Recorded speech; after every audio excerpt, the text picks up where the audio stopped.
Assalamualaikum, ketemu lagi sama saya Yan di channel Tell the Truth. Apa kabar teman-teman semua? Apa kabar sahabat-sahabat Yan? Lama nih nggak ketemu. Minta maaf banget, berapa hari kemarin saya sempat menghilang, nggak sempat ngevlog, nggak sempat kasih informasi baru buat teman-teman semua. Kondisi kesehatan saya lagi kurang bagus, saya harus istirahat beberapa hari ya. Makanya nih baru malam ini alhamdulillah saya bisa online lagi, saya bisa kasih video lagi buat teman-teman semua. Nah, di kesempatan kali ini saya mau sedikit cerita nih teman-teman. Ada satu hal menarik. Sekitar 1 pekan kemarin ada yang menghubungi saya lewat WhatsApp dan ingin bergabung jadi member di 3T gitu loh. Join grup. Dan ternyata dia salah seorang admin dari grup lain, konten kreator lain. Ironis ya, sampai akhirnya salah satu member 3T yang lain itu dikeluarin dari grup mereka hanya karena ketahuan gabung di 3T. Receh banget ya, cemen banget gitu loh. Ya, saya pikir kenapa sih harus bersikap seperti itu gitu loh. Kenapa harus menyamar pura-pura ingin gabung dengan 3T. Ya kalau mau gabung, ayolah gabung aja, ayolah tukar pikiran aja, nggak perlu memalsukan data, nyamar segala macam, nggak usah, nggak penting banget. Toh saya gitu kan, CEO-nya 3T ini nggak pernah ngerasa kalian konten kreator lain itu ancaman buat saya, musuh buat saya, enggak, sama sekali enggak. Benar, serius deh. Justru kalian adalah penyemangat saya, kalian adalah motivasi buat saya, motivasi untuk menyampaikan yang benar. Jadi kalau kalian menyampaikan hal-hal positif, hal-hal yang benar, akan saya dukung. Tapi ketika kalian menyampaikan sebuah hal yang keliru, kebenaran hakiki yang kalian samarkan, jelas akan jadi wacana di 3T. Paham ya sampai sini ya? Mudah-mudahan hal ini nggak terjadi lagi. Come on, jadilah laki-laki, jadilah yang bertanggung jawab gitu loh. Kalau mau join, kalau enggak ya sudah, nonton aja videonya. Ya whatever, kita abaikan masalah itu. Nah teman-teman, saya mau cerita, mau kasih tahu, mau berbagi pengalaman masalah pinjol legal lagi nih. Saya dapat banyak surat cinta tuh. Ada beberapa di sini. Bentar, saya susun dulu. Ada 4. Dan ini rutin dikirim ke saya. Karena saya belum bisa melunasi tagihan saya di aplikasi ini. Nama aplikasinya OKP2P. Seperti yang teman-teman lihat, saya pernah beberapa kali nge-vlog bareng sama DC-nya. Dan memang betul, sopan sekali. DC-nya sopan, tanpa ada rekayasa saat saya nge-vlog itu. Real. Kemudian tapi yang jadi bikin saya gimana gitu rasanya ya, bikin saya lemas, bikin saya lesu, penagihan yang dilakukan oleh desk collectionnya luar biasa mengganggu. Suatu hari saya bisa terima telepon itu lebih dari 5 kali ketika saya merespon setiap panggilan dari mereka begitu. Tapi bisa lebih dari 15 kali kalau saya tidak sama sekali merespon panggilan dari mereka. Itu yang pertama. Yang kedua, kontak darurat saya pun mendapatkan hal yang sama. Mereka nelponin kontak darurat yang saya daftarkan. Bahkan mereka menagih kontak darurat saya dan meminta bertanggung jawab atas hutang yang belum saya lunasi. SOP-nya gitu nggak ya? Kayaknya enggak. Nah, teman-teman harus tahu nih, sebelum teman-teman terjerumus, jatuh ke lubang lebih dalam lagi masalah hutang piutang di pinjol, mungkin teman-teman udah nggak asing dengan omongan, Pak, Bapak cari aja dana talangan dulu. Pak, silakan pinjam di aplikasi lain, silakan pinjam ke teman, tetangga, saudara, jual aset dan lain sebagainya.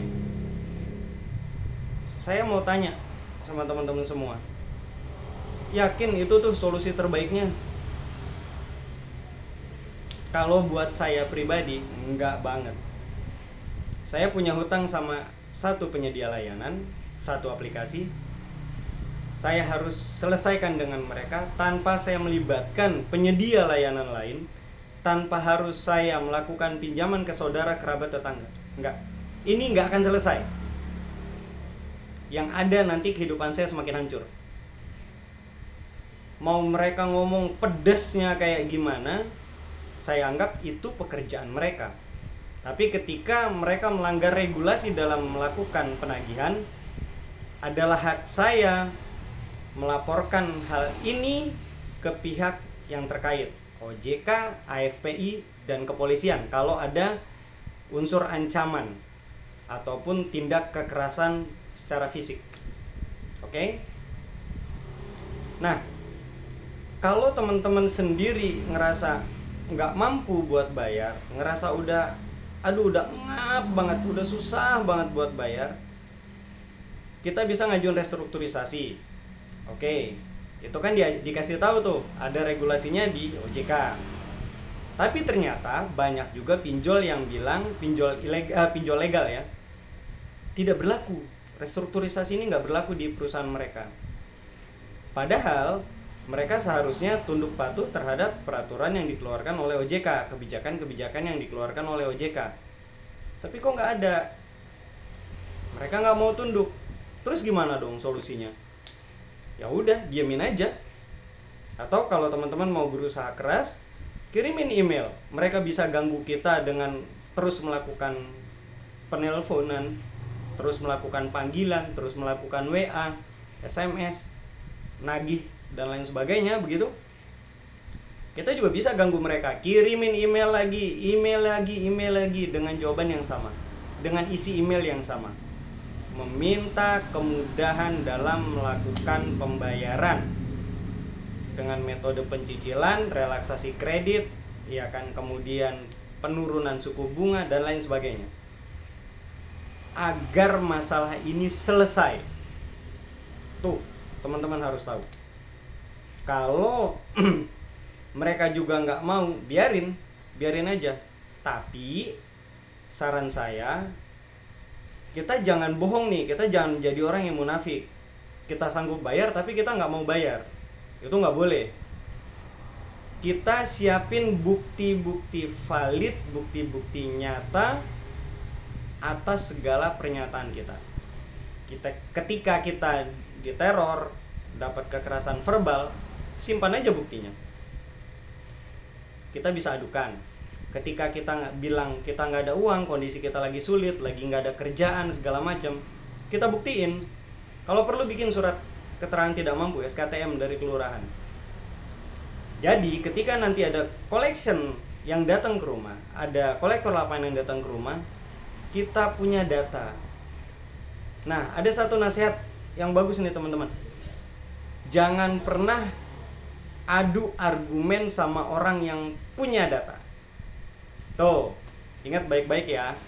Jadi kalau kita punya data, semuanya akan terinci. Nih, Pak, Bu, seperti yang sudah saya sampaikan sebelumnya, kondisi saya sedang begini dan begini. Ini buktinya. Kalau teman-teman pelaku usaha, siapin neraca keuangannya gimana, bukti penurunan pendapatannya, dan itu harus valid. Kemudian kalau teman-teman seorang pegawai swasta, bukti paklaringnya mana kalau teman-teman udah nggak kerja, gitu loh.